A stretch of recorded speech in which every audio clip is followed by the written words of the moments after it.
Life ഉണ്ടായിരുന്നു, ഒരു life.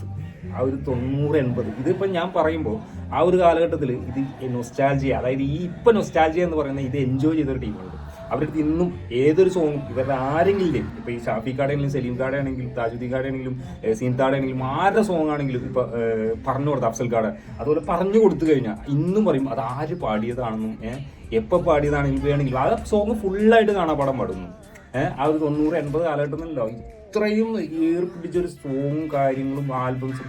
എൻ്റെ അമ്മ സി ഡി ഒക്കെ വീട്ടിൽ മേടിച്ച് ഞാൻ കേൾക്കുന്നു. അതുപോലെ ഫോണൊന്ന് ശരിക്കും പറഞ്ഞാൽ ഫോണൊക്കെ കുറവാണ്. സി ഡിയിൽ പാട്ട് വയ്ക്കുക, വീട്ടിൽ രാവിലെ തന്നെ പാട്ട് വയ്ക്കുന്നു. ഇവരുടെ റിംഗ് ടൂൺ ഇനിയിപ്പോൾ ഫോൺ ഉണ്ടെങ്കിൽ അതിൽ റിംഗ് ടൂണായിട്ട് വയ്ക്കുന്നു. യൂട്യൂബിൽ കാണുന്നു. ഒരു പാട്ട് തന്നെ ഒരു 10-100 പ്രാവശ്യം കണ്ട ചരിത്രം ഇന്നും ഇവരുടെ ഈ സോങ് കാണുമ്പോൾ കണ്ടുകൊണ്ടിരിക്കും.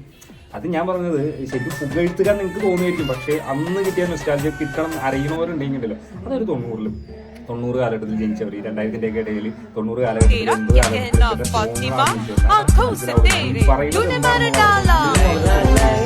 ഇന്നും അത് ട്രെൻഡിങ് ആയിട്ട് നൊസ്റ്റാൾജിയ ആയിട്ട് ഇന്ന് കോളേജുകളിൽ ഇവരെ വിളിച്ച് പാടുന്നുണ്ടല്ലോ. അവർക്ക് അവരെന്ത് ഉദ്ദേശത്തിനാണെങ്കിലും ആ ഒരു കാണുമ്പോൾ അത് ഞങ്ങൾക്ക് കിട്ടുന്നൊരു ഫീലുണ്ട്. വേറെ ലെവല്